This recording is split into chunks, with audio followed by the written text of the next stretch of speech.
Hi, I am Gabriel from the InterSystems Developer Relations team, and I'm here today to create a walkthrough of the FHIR AI Hackathon kit, which is a workshop for using InterSystems Iris for Health with accessing it through Python and working with FHIR data and within AI applications.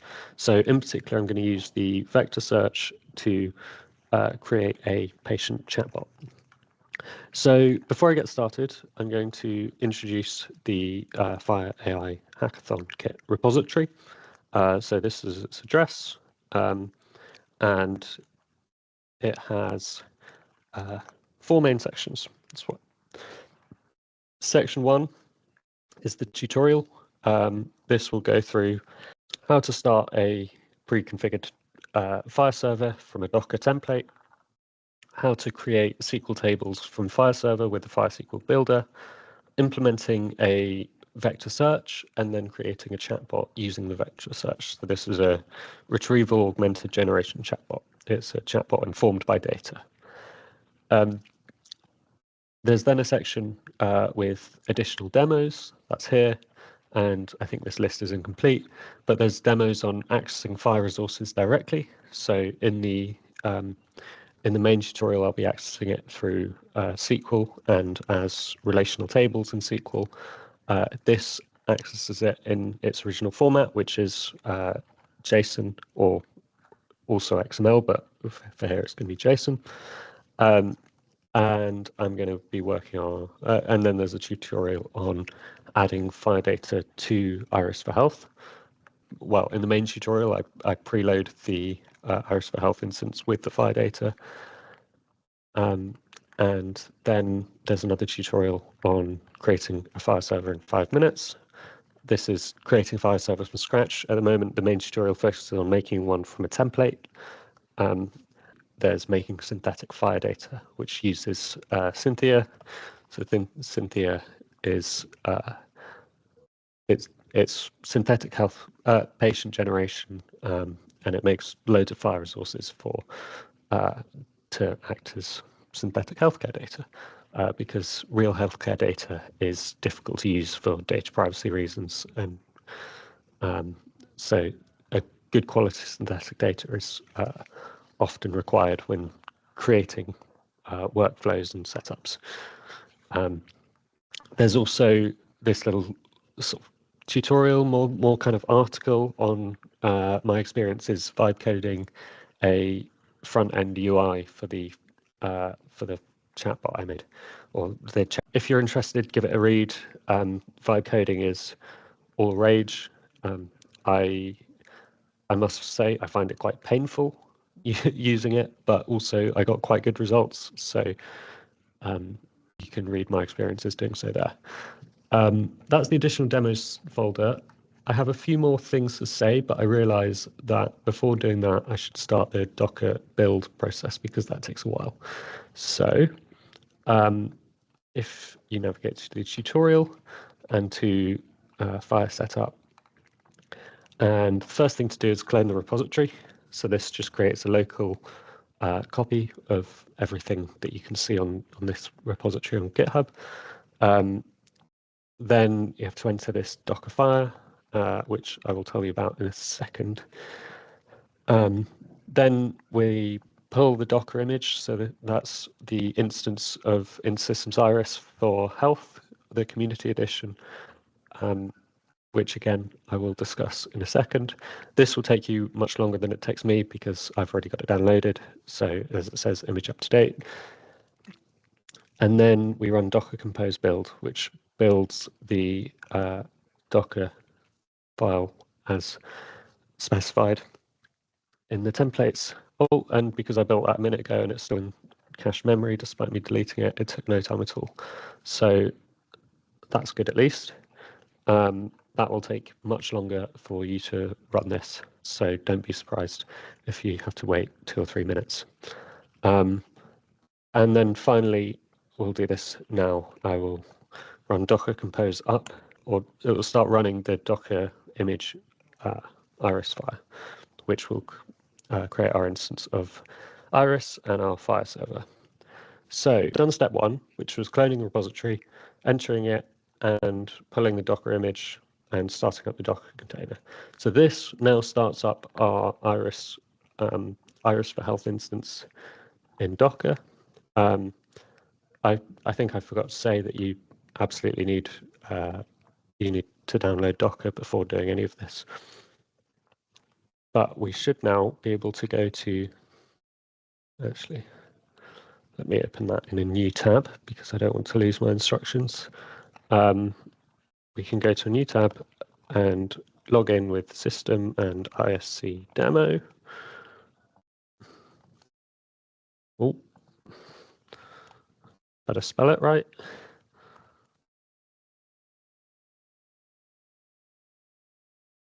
And this is the management portal. So we can now move on to tutorial 1, using the FHIR SQL builder. So the aim of this is to get FHIR data, which is in a JSON format. It's to project it into SQL tables such that we can access the data through SQL in relational tables rather than in JSON format. We do this through the FHIR Server Management Portal, and to find this we go to Health. It's here. Click Demo, go to the bottom, FHIR Server Management, and here we are. So we can have a look at the resources we have. So these are different FHIR resources. We currently only have, I think, 6 patients. So we're quite short of resources in general, but we have 1,237 observations, and then claims, procedures, explanations about benefits. Now, the ones we're going to be using are the document reference. So that's the resources. So the first thing we need to do is go to the FHIR SQL builder, which is the third one. Well, it was the third one down. I think it's just changed. Anyway, so this is the InterSystems FHIR SQL builder, and we have to create an analysis. So this selects our FHIR repository. So to select the FHIR repository, we need to configure the repository name. Now, the information is here. This name doesn't really matter, and we're actually never going to refer back to it in this tutorial, but if you want to give it a name, it's always good to name things something useful. So I'm going to actually not call it demo and going to give it something useful. So like, and then host, localhost, port is 52773. This is the container port, not your local port. So this port 52773 has been mapped to locally 32783. But it's important that this is the container one, so 52773. If you don't understand that, ignore it. It doesn't matter at all. But if you do understand it, that confused me for a while when I first tried to get it working. And then we need to not choose those credentials. We need to create new ones. So this is our credentials to log in. So again, system and ISC demo. So if we save that, if we've entered these 3 things correctly, when you click on the FHIR repository dropdown, you should have CSP health share demo FHIR R4. So this is the location of our FHIR repository, and it can happily connect. We then need to choose how many records to analyze. This is a percentage. We don't have that many, so we're going to do 100%. If you had a huge database, then 100% might take you ages to analyze, and you might just want 10% of it or 20% of it or whatever. So now it's just calculating that, and there we go. It has worked out what it's doing with those resources. So that's this step. Then creating the FHIR specifications. We again can give a unique name. I'm going to call it document reference transform, but it doesn't matter what you call it unless you have loads of these, in which case it's worth giving a name that you recognize. But if you're doing just 1 or 2, yeah, it doesn't particularly matter. And similarly, a description can help if you've got a lot of things and you want to work out what they are quickly. Doesn't matter here. So this opens this window. I'm just going to so down the left-hand side, we have our resources. This is what a FHIR resource looks like. So if we go to our patient, if you can picture this in kind of JSON format, and if you don't know what that is, don't worry. That is, it's just a sort of hierarchical data structure. So a patient has identifiers. These are codes, display codes, but a patient also has names. So the name can be family, given, or prefix. And if you look at the histogram, you can see the histogram of all the names in our data set.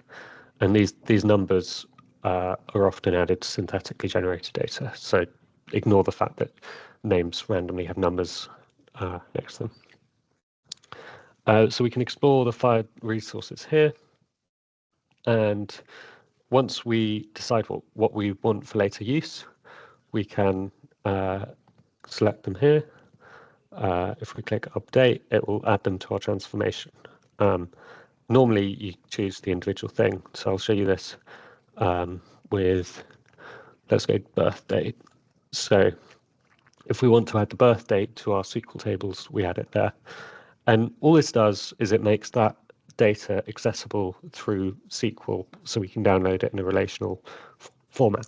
What we really care about for this tutorial is the document reference. So we want the content, attachment, data. So this is, these are encoded clinical notes. We will have to decode them later, but for now, we're just going to add it to the projection. I'm going to hide the histogram so it all fits a bit better on page. And I can't remember if I said, I didn't say change the name, so let's not change the name. So we want the data, the date, and also the subject reference, whereas subject reference. So the subject reference is which patient number or which patient ID they correspond to. So great. That's all we actually need. So we can find the patient names. I don't think I'm going to show that, but we also have the document reference. Okay. And then the final step to this is creating projection. So sorry, we use the FHIR repository that we've already created the config for. We've used the transformation specification that we've created there, and we give it a package name. So this will be the package, the sort of SQL package that is all stored in. So all the tables will have this prefix before it. So yeah, it already auto-completes, but we just need vector search it. And I don't think you need to put package users for now, because system will have access to everything. But if you had multiple different users, you could choose which had access to which schema. So then we click Launch Projection, and there we have it. Now, the easiest method to test if this is working is to go Home, System Explorer, SQL, and go. And we also need to change the namespace because everything we did was in the demo namespace. So if we click OK, and we have this huge list of tables on the left-hand side, but I could have just searched, but I didn't. So these are the tables that we've created. So we've got a document reference and patients and patient names. So for now, I'm just going to drag and show that this is there. So that really long row is the document reference content attachment data, which is our clinical notes. Then we've also got an ID. Sorry, I just accidentally went back. And we also should have a document reference, subject reference, or patient number. Now, I didn't show this, but we could have changed the names for the columns when we stored them here. It's worth doing if you've got a lot of data and it's confusing. I didn't do it because sometimes it's easier just to work with a full name and change it when you get to Python. Right, so that is the management portal and FHIR SQL builder section over. So we can shut the management portal. And I'm going to shut that as well and find my old trusted terminal. The first thing I want to do is to create a Python environment. So I'm going to do Python 3 -m venv. So this is and I'm going to call it iris-env. And this will create a Python environment where I am, which is currently Docker FHIR. I don't know what's going on here. But that means I can then activate this. So this next step will depend on what operating system you are, because you might need to do source or, yeah, I think it's just source activate on Linux. But on Windows, you just go /iris-env tab to autocomplete and change the slashes the right way around, scripts, and activate. And that's activated a new environment. So I'm going to clear, going to pip install. And the important things to begin with are Jupyter and Notebook, which are installed separately. But this is just downloading them.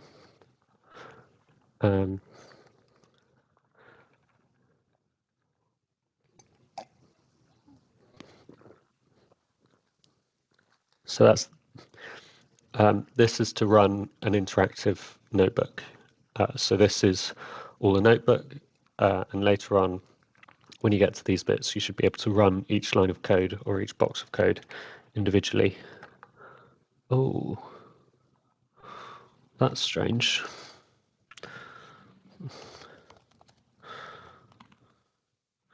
Okay.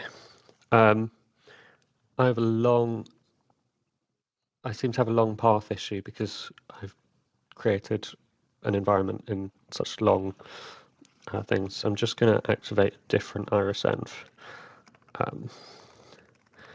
But the important thing is that you've got a clean environment and that you install Jupyter Notebook. So I don't really know why I had that, but I've just got a different iris-env environment installed at my root.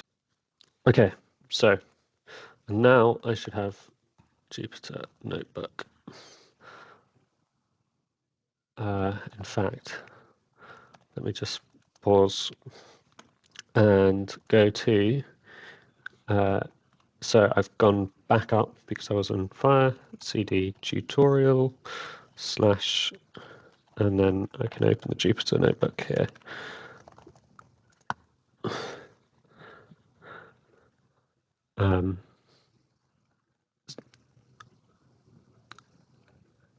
And it will open. So if you're not familiar with Jupyter Notebooks, they are really great, I think. You can basically execute individual lines of code. You can also add, this is in Markdown, such as Markdown notes, and all the code that's executed, all the variables stay available in other lines of code. So it's quite good for, say, debugging, because you can just run small bits of the code at a time rather than having to run a long script at a time. So I'm just putting this in here. One thing that I didn't show but needs to be done is the pip install InterSystems Iris Python. For me, that's already satisfied, but it'll take a bit of time for you. And then you can import Iris and create a connection with the credentials in the following format. And then we can create an SQL query, a SQL query. So this is just collecting the data and the subject reference, and then run the query with cursor.execute. So the cursor is based on the connection here. It's really confusing that it gives a -1 output, but that actually means everything's executed successfully. So we can search. We then have to separately download the results using cursor.fetchAll, and we'll use pandas to work with the data.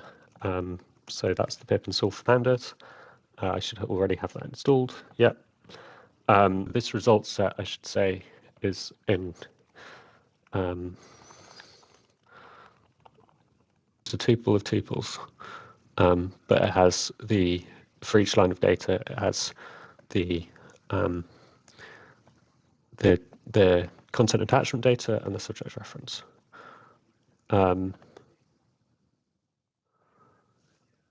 And then we can give it column names as follows. And there we have it. We've retrieved 51 document reference resources. I don't know why it's 51, not 50. I think I might have done one extra one at some point, because they're from 5 different patients.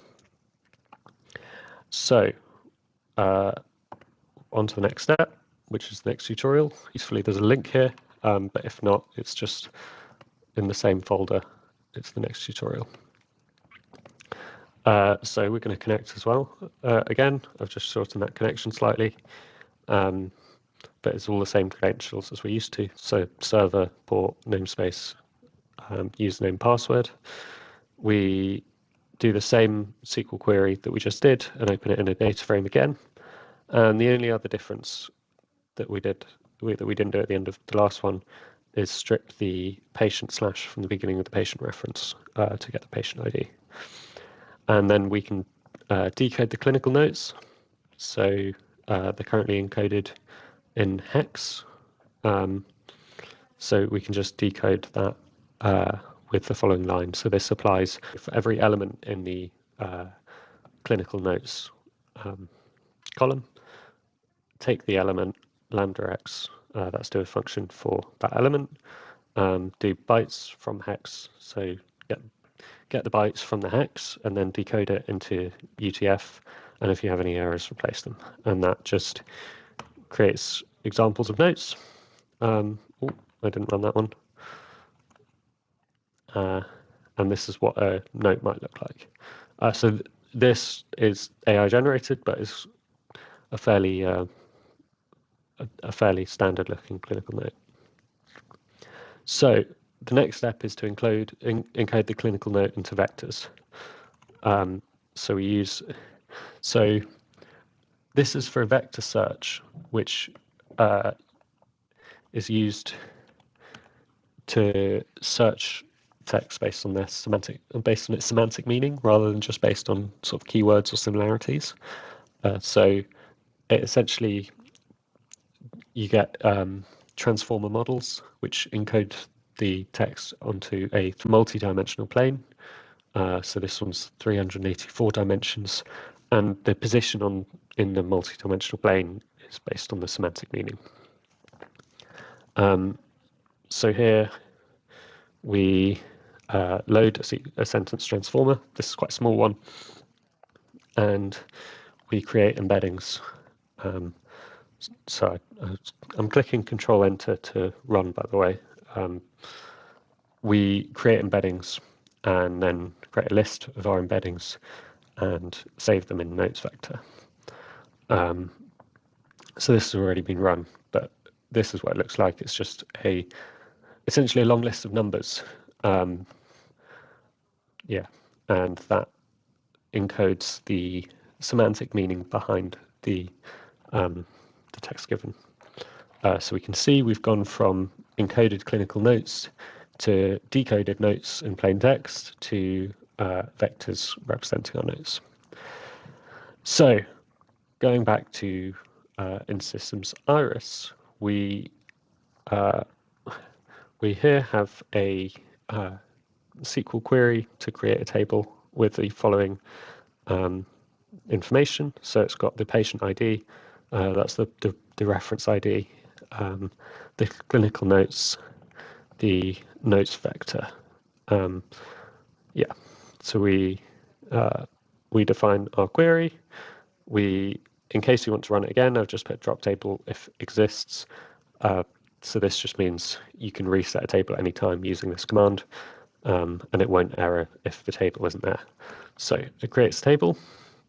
We have to create a query. So we're inserting into our table name, which we define there, vector search .refs vectors. Into these columns, we're inserting at the moment for values that we're going to give later. So these are just placeholders.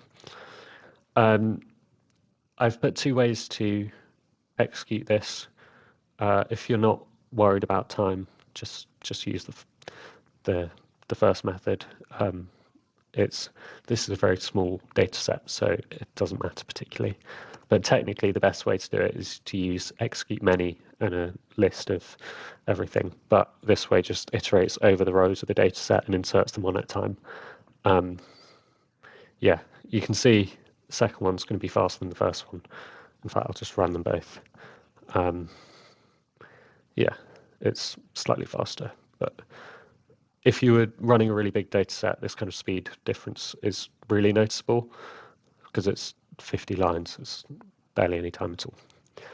So we can then query our data set using the cursor again. So this returns the results into a data frame and prints the top. So that's exactly the data we expected to send because we just put it there. So we have our vector database. I should say this is one of the slower ways to do this, one of the more manual ways. To me, it's the most intuitive, which is why it's this way. But there are faster ways, which I won't go over. We can then move on to the third notebook, which is vector search and large language model prompting. So once again, we're going to start with connecting to Iris. And now, so we've got our vector database, which is our notes, the semantic meaning of our notes encoded into vectors. We want to create a query to search that vector database. The first thing to do with this, so the reason behind vectorizing things is because it's very quick to search and compare semantic meaning in vector space. But in order to do that, we need to turn our query into a vector with the same model as our original data was based on. So this cell will take a bit of time to run because it's the loading the model that's the slow bit. It's not the encoding the vector. But we have our query. So this is an example query. Has the patient reported any chest or respiratory complaints? We encode it into a vector. And there we go, it's run. And we can then search the database. So we search the database using vector cosine. We could also do vector.product, but they're just two ways to compare the similarity in vectors. So we're selecting the top three clinical notes. So that's just the note column from the table where patient ID equals, and then we pass in the patient ID as a parameter, and then we also pass in the query vector as a parameter. So this is cursor.execute, the search SQL, this bit, the patient ID, the query vector. And then we print the results, and we get something that's about viral sinusitis, about nasal congestion, so sort of vaguely similar to chest complaints, but not exactly the same. But you can see how they're similar. All I've done next is to put this into a function, which takes in a user prompt and a patient ID, and does exactly the same thing. It encodes the user prompt into a search vector.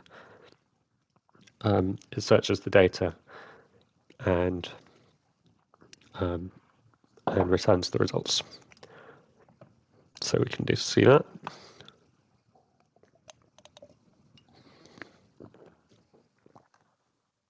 Okay, so this is now onto the fun bit. We're going to prompt a large language model. So large language models are probably best known as a prime example as ChatGPT, but it's basically a text generation model. I'd say here, the most common way to do this by far is to use OpenAI's API. So send requests to OpenAI and then get a response from ChatGPT.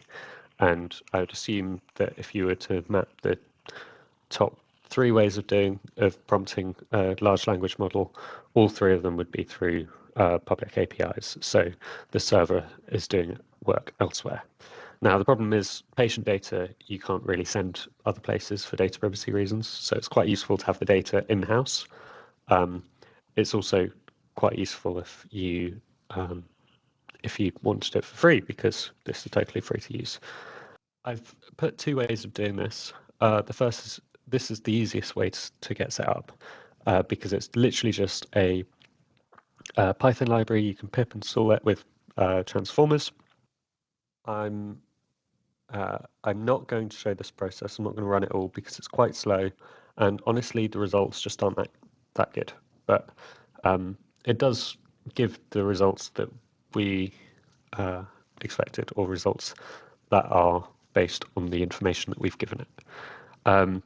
But as you can see, this takes, 5-6 lines of code, plus quite a long prompt. So it's very easy to get set up. I would also encourage you to try Ollama if you are interested in using a local language model, because they're much better and much quicker to use. So this is the example with Ollama. This needs to be installed separately from the Ollama website. This is a very cute image of Ollama. You press download, you choose your operating system, and then you download. For me, that worked totally fine. I don't think there's any more notes on the installation beyond that. And it then appears for me in the start portal, and it's got quite a recognizable setup, apart from it looks like ChatGPT, right, or all other language models, but these prompt local models. So you can download models from here. So I've downloaded a lot of Quen, but there's more Quen, or you can, or Gemma. So Gemma is Gemini's model, it's Google's model.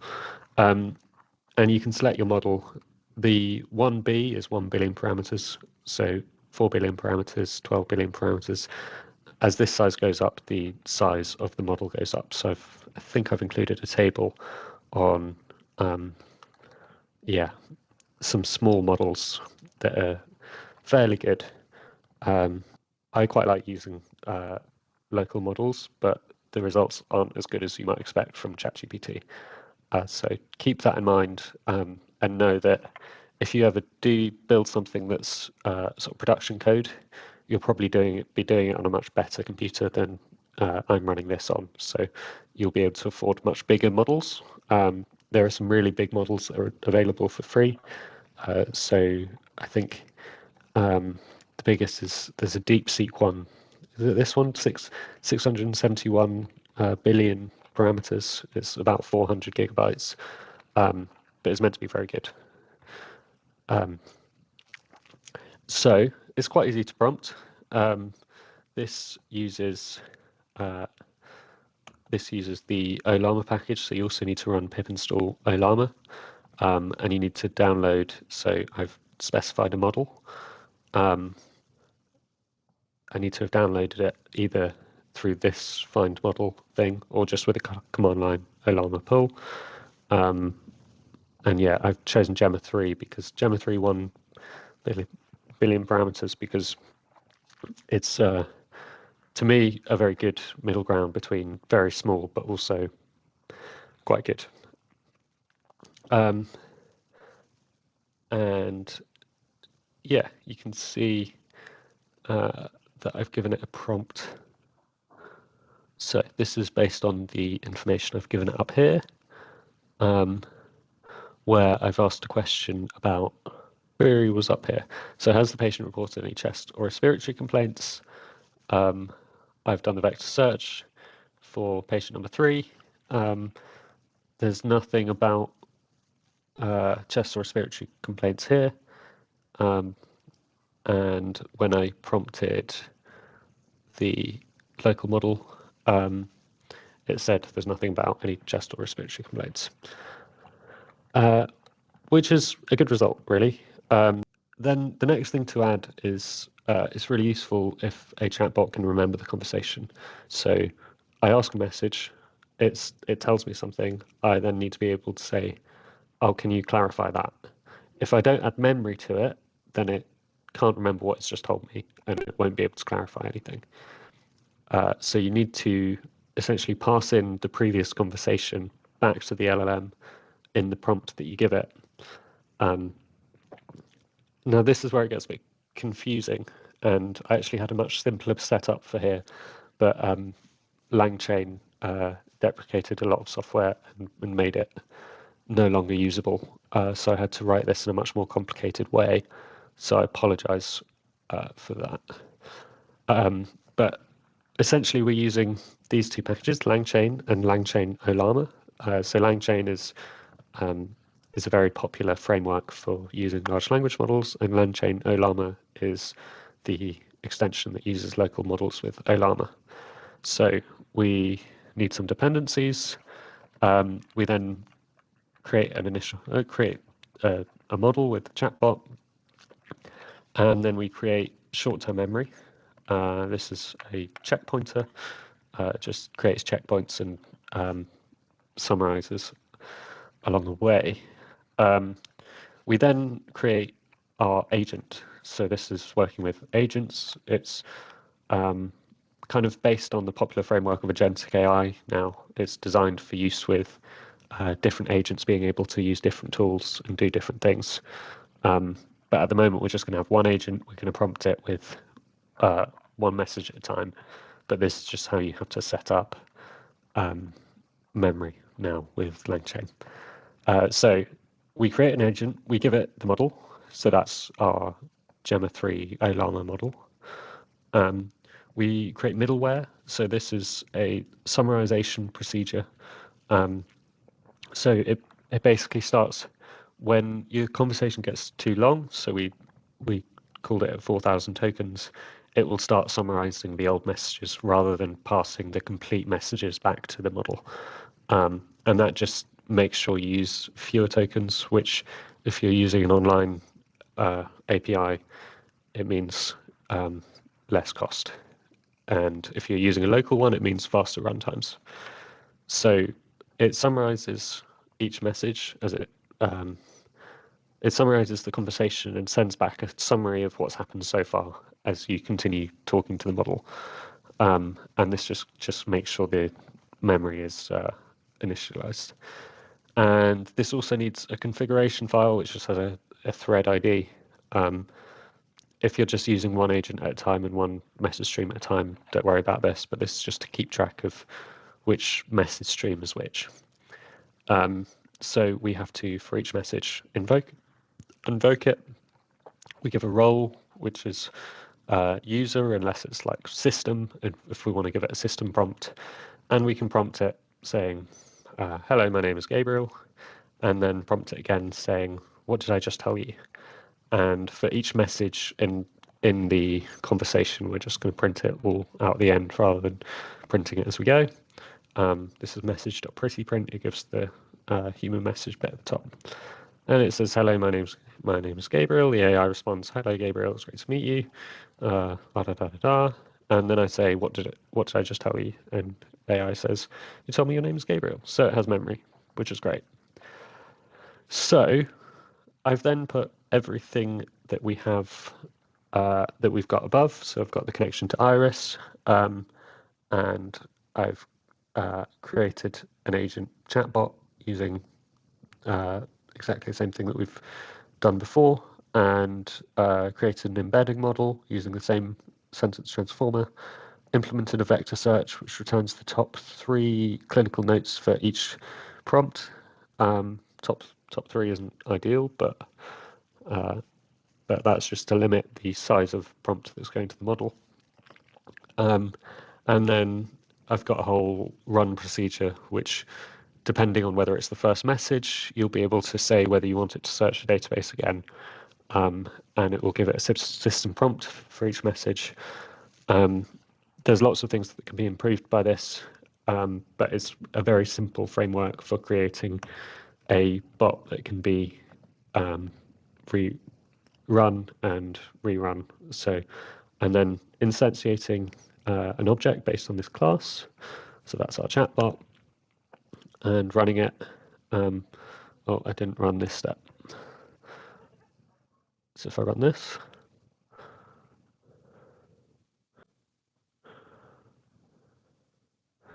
and then run this. Oh, I accidentally ran that again. I run this class again, and then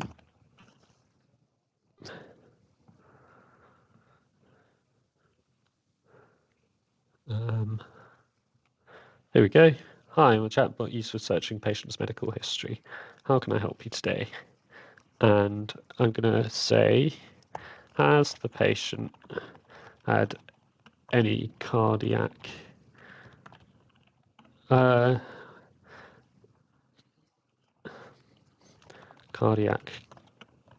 conditions or heart problems? I haven't actually run this before, so it's quite likely that there's nothing about this in the dataset. But if so, it should return there's nothing about that in the dataset. And I'm going to give the patient ID of 4. This interface isn't ideal because I'm just giving a patient ID. I'm not giving a patient name. It'd be much better to authenticate it with name, address, date of birth, that kind of thing. But so far, I've just put in a patient ID into the system just to know who you're working with. So I've given a patient ID, and it runs a vector search, and then it passes the results of the vector search into a local chatbot run with Ollama. And hopefully, after a few seconds, it should respond. Because I'm using a local model, it's going to be a lot slower than you might expect from, say, ChatGPT. But it has the advantage of not sending the data anywhere else, so it works with private medical data. While that's pondering, I'm just going to go over some of the conclusions I had. So this is a sort of minimum viable product for this, I guess. I don't think you'd even say it's a viable product at this point. But it's a framework that shows how you can use generative AI to work with FHIR data, how you can use the FHIR SQL builder to convert FHIR data into tabular data, and how you can implement a vector search and work with a local large language model. I started doing a conclusion and then saw the results of my chatbot. So just to go through these results, we delve into the patient's medical history, problem of hypertension, coronary heart failure, arrhythmia. There's a family history of hypertension. There's obesity of BMI over 30. So you can see it gives a lot of information that could be relevant about heart conditions and heart complaints. Now, it does have a disclaimer. I'm an AI chatbot, not a medical professional, and I think that's important to know. One thing that's very important with using this kind of model is that it needs to have the original data available to the practitioner to sort of check and to see if there's any more information given. But you can see it's a chatbot that works with patient data to provide a response, and it's set up in a private way so the data doesn't get sent anywhere. So, as I was saying, this is a pretty basic example. There's lots of things you could do. You could create, so for the vector search, you could use a medical specific embedding model that would give you more accurate semantic meaning behind medical text than it does. So I just use a general one that's very small.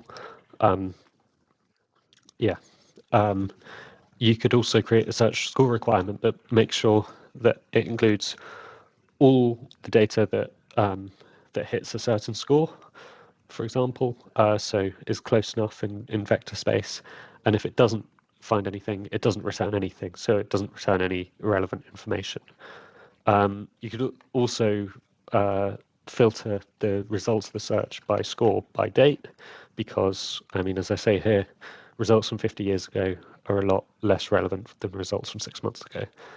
But a slightly better semantic match would prioritize, at the moment, would prioritize older results, even if a younger result was more relevant but slightly less good match to the question. You can improve large language model prompting by using a better large language model. Refining the system prompt. I really haven't worked that hard on creating a good system prompt. I've just said, you're a helpful, knowledgeable assistant. Please provide detailed medically relevant information. I'm going to add in here, use an agentic AI setup.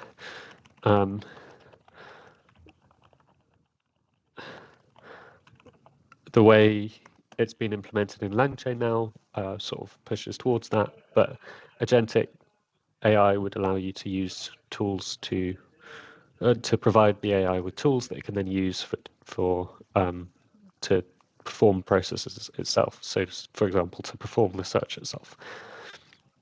I'm not going to go further into that because that's a huge area, but that's one way you can improve the large language model prompting. General setup and design, linking source information I've covered. Adding a front-end user interface would be really nice, because at the moment, running it in a Jupyter notebook isn't the most convenient or user-friendly. Create a more detailed medical history. So at the moment, I've just used these AI-generated clinical notes, which isn't super realistic. There might be some clinical note resources that are useful and usable, but by creating your own based on different FHIR data conditions or different FHIR medical data, so like conditions, immunizations, observations, medications, that kind of thing, you can create a much more detailed example. Improve patient ID collection. So at the moment, I just enter an ID. It'd be much better to enter first name, last name, date of birth, etc. Oh, I've actually already put agentic AI there. And in case you're interested in a much neater, nicer example, this is on the InterSystems Open Exchange. This was for a recent programming contest. It has a really nice example of using InterSystems vector search with FHIR data to create a search and then also a chatbot about patient history and patient records. I recommend having a look at that. If you have any problems using it, reach out to the using anything in this kit, reach out to one of the InterSystems mentors. And otherwise, please do share results. And I look forward to seeing any projects that are based on any of this or use any of this process. I'm really looking forward to seeing what people come up with. Thanks for watching.